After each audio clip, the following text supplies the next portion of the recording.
So I stepped into a role that I wanted to affect change, didn't really know how I was going to do it. And all of those things, they're intrinsically linked from just being a nice person to being a leader. You cannot do Control-Alt-Delete with people. You are one of the good guys.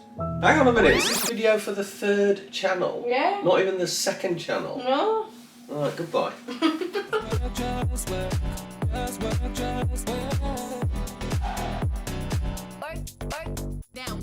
Hello everyone, welcome to another video. If you're new, my name is channel. Joanna Wilson. Today I'm joined by my father. Hey. And we are going to be chatting about leadership.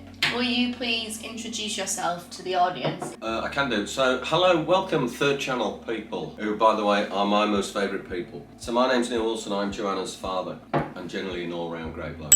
For a long time I worked at, I was originally Royal Bank of Scotland, then Direct Line Group. And I was an ops guy, I was an operator, so I looked after 1 million breakdowns a year and 500,000 accident claims a year. And I used to lead the teams that did that. I was there for just short of 25 years. But the plan was always to do this, when I say this, where we're sat right now in Gymnastics, Mansfield, which is our 4th gym. From a personal perspective, I think and always have recognised you as an incredibly inspirational leader. So what does leadership mean to you, Chops? If you go right back to the start from me, I always describe myself as an accidental leader. I was like an operator. So when you're broken down and you're at the side of the M1, the person that you speak to, it's an incredibly important role. There's a whole process to say, who are you, what's wrong, what's happened to your car, and where are you, most important, so someone can find you, right? And they had some roles for what they call team leader. I was 100% solely driven by the fact that I wanted to make a difference, because the culture environment that we worked in, I thought needed to change, so I wanted to be a team leader so I could help drive and support change. And I was successful, so basically it meant that I had a team of 10 people that were doing what I was doing, with the breakdown. And I'd been a team leader for not very long, a matter of weeks, months, and the job, there was like this big clear out, and a new director came in. He came to see me, he said, Neil, I want you to come see me. I thought, crikey, because I'd only just been in the role, in that really short period of time, and these other people had been in the role for a long time. So he said, look, I've asked around and I've heard some good things about you, and I'd like you to step up, I'd like you to be the manager of the department. Why don't you start a team leader? He said, I know that, but he said, I want you to manage the department. So I was thinking, oh God. So I'd like, massive heart palpitation, panicking about this stuff. 3 days later, that Bill who asked me to do the job, he got sacked. Right, he got sacked. So I was sat there back then they had offices and stuff, sat with the manager's desk thinking. So the new guy that came in, he's called Nigel, he said, come see me. He went, what's your story? I went, I don't know, I said, I'm team leader, I'm team leader. Nigel was great, he went, calm down. So he calmed down and he said, look, you've been asked to do this job, I want you to carry on doing it. I went, okay. I was on this like, okay. So I pulled myself together, I said, right, let's go for it. It was a really tricky dynamic because I bypassed all these people who've been there for a long time. And then had to manage them. And then I had to manage them. And Nigel or Gary, I'll never forget. And we worked together, the 3 of us, on managing the department which needed to change, but also managing me as a leader as well.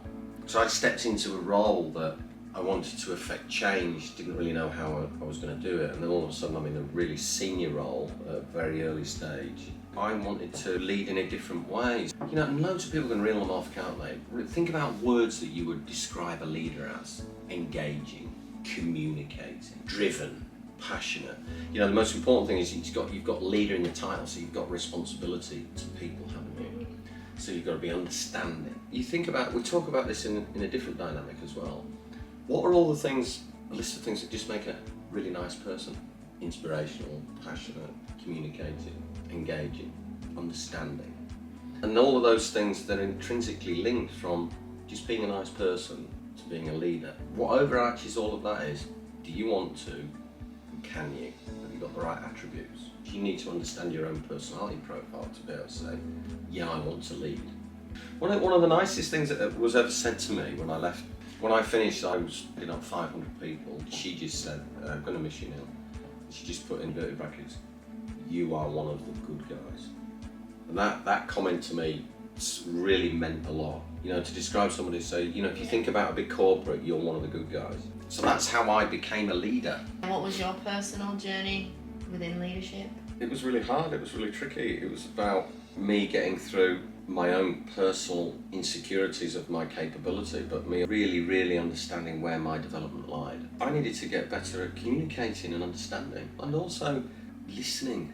No good me just saying, you need to do this.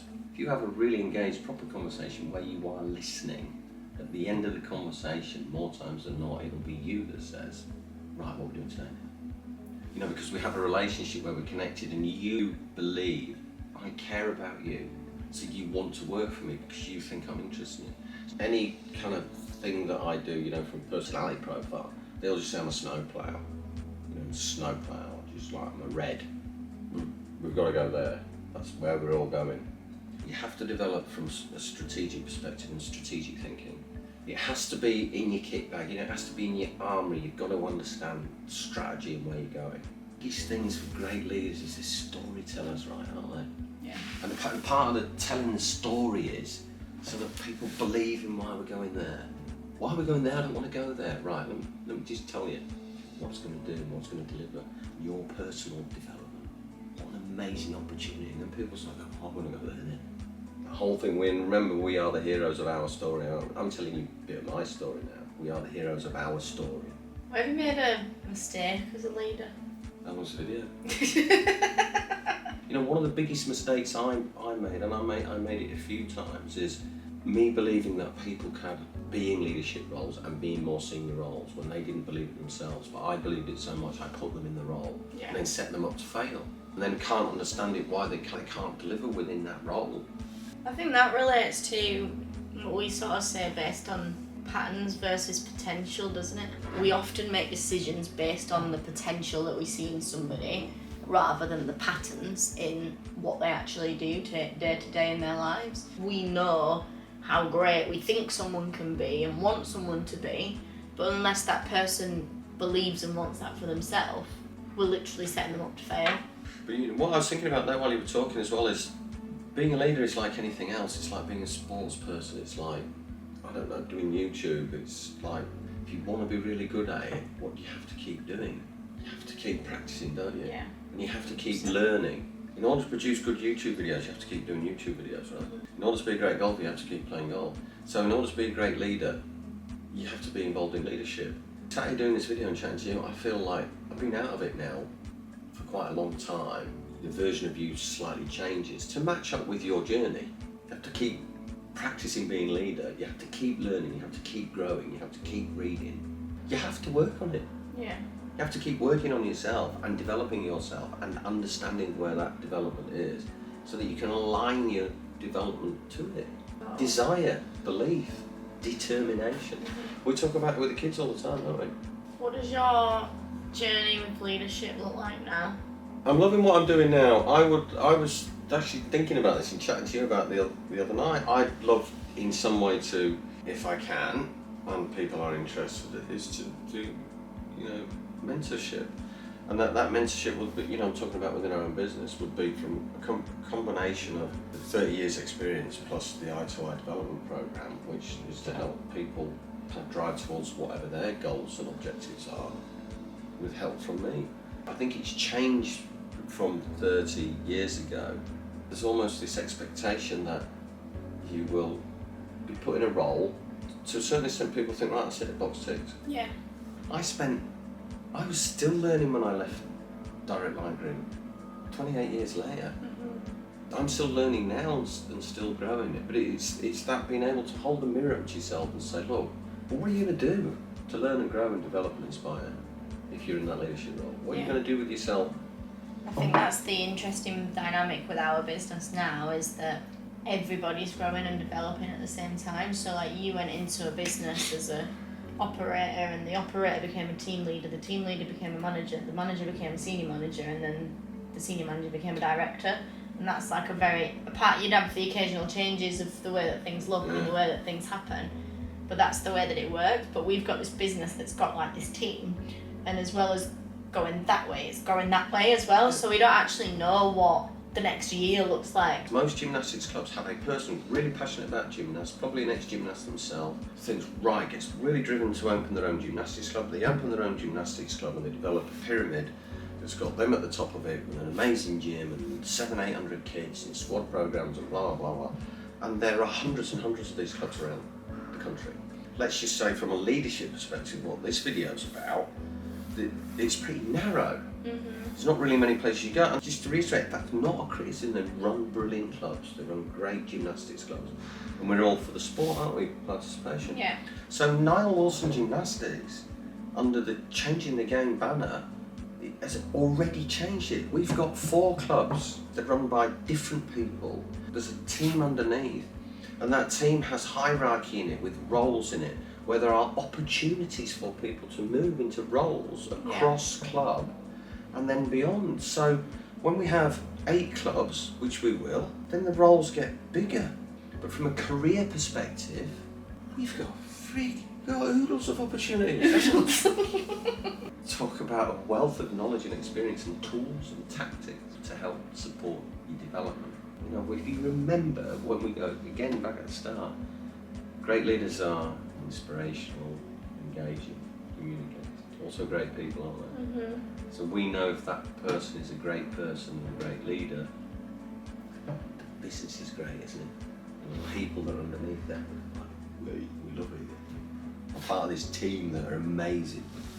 Because each club's got 1,000 kids in it, changing these kids' lives. They're all better people, some of them are awesome gymnasts. What piece of advice would you give to somebody who is just starting their leadership journey? My advice would be figure out what you believe in, figure out what your attitudes are towards leadership. From a belief perspective, I think you really need to understand yourself in terms of what you believe you can achieve, because until you know what you believe in, what you want to achieve, there's no point getting started. You have to start at the bottom. You know, I would also really encourage people to do some sort of personality profile testing. There's doodles of them, hundreds of them, to find out if your attributes say you should be doing leadership.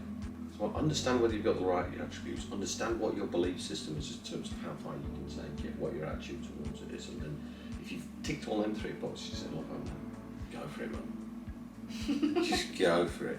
Thanks, Dad. Alright. That was amazing. Okay. It's like he switches from this most amazing, inspiring person in the world and then just goes, okay, I don't know.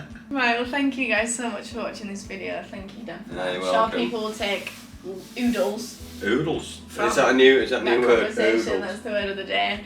We will see you tomorrow in another video. Check out all the links and things down in the description box. Keep smashing it. Remember, anything is possible. If you, not done that well. Just other way. What?